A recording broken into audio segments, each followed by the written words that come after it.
నీకు పూర్తి శరణాగతి ఎప్పుడైతే చేసావో అప్పుడు నీకు మనోనాశనం అయిపోతుంది.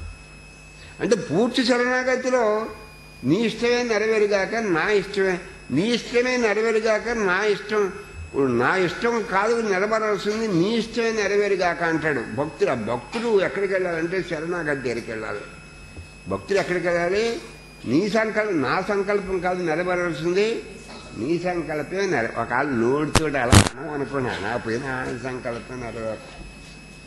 ఇక్కడ మర్యాద కోసం కూడా ఈ మాట అనుకోండి, నీ సంకల్పమే నెరవేరుగాక అనకపోయినా ఇదంతా ఆయన ఎలా ఏది ప్రపంచం అంతా కనిపిస్తాం, ఈ జీవకోటి మనుషులు జీవకోటి అంతా ఆయన లీల. మీకు అర్థం అయితే ఆయన లీలని మనకు తెలియక మనం ఏదో ఉద్ధరించేస్తాం, వీళ్ళందరూ అనుకుంటాం.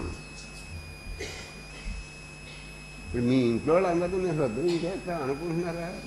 అనుకుంటున్నారంటారు. ఏదో వాళ్ళకి చదువులు చెప్పిస్తున్నాము, ఉద్యోగాలు ఇప్పిస్తున్నాము, ఉద్ధరిస్తున్నాము ఏదో అనుకుంటున్నారు. అది మాయ. మీకు అర్థం వచ్చిందా? ఉద్ధరించడానికి మీరెవరో, ఉద్ధరించడానికి మీరు ఉద్ధరిస్తున్నాం అనుకుంటున్నారు కదా. వీళ్ళందరినీ ఉద్ధరించేస్తున్నాం, ఈ సంసారం అభివృద్ధిలో తీసుకొచ్చేస్తున్నాం అలా అనుకుంటారు యజమానులు. పెచ్చపెచ్చోళ్ళు ఏదో అనుకుంటారు. పాపం వాళ్ళు ఎప్పుడో భగవంతుడు 4 ముట్టు కలిపడుతాడు. ఏదో ఉందో మనకు అచేతమైన శక్తి ఏదో ఉందే. There is higher power than man. మనిషికి అచేతమైన శక్తి ఏదో ఉందే.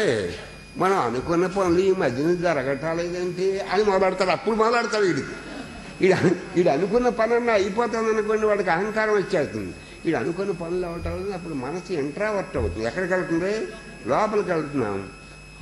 భగవంతుడు ఉన్నాడు, వాడికి లేడే జరుగుతుంది. ఇదంతా ఏంటి? వాడు లేడే, ఈ జరిగేదంతా వాడు లేడే. వాళ్ళు ఇలా ఉంటే బాగుండని మనం అనుకుంటున్నాం, వాళ్ళు ఇలా ఉంటారు, ఇంకో రకంగా ఉంటున్నారు వాళ్ళు. మరి ఇప్పుడు మనం తెలివితేటలన్నీ ఏమైనా భగవంతుడి సంకల్పమే జరుగుతుంది, మన సంకల్పం ఏం జరగటాలేదని తినవలసిన ముట్టిగా 4 ముట్టెలు తిన్నాక అక్కడ పడి ఉంటాయి.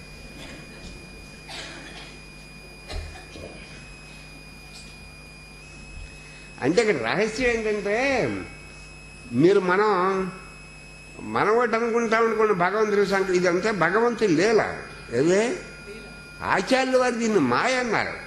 దీన్ని ఏమన్నారు ఆచార్యుల వారు?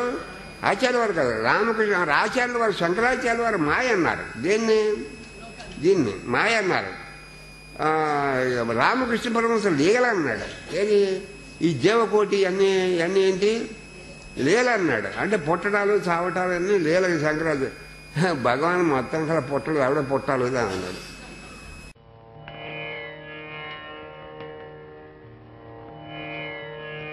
నాటి బతుకు నాటకము కానక కన్నది కైవల్యం.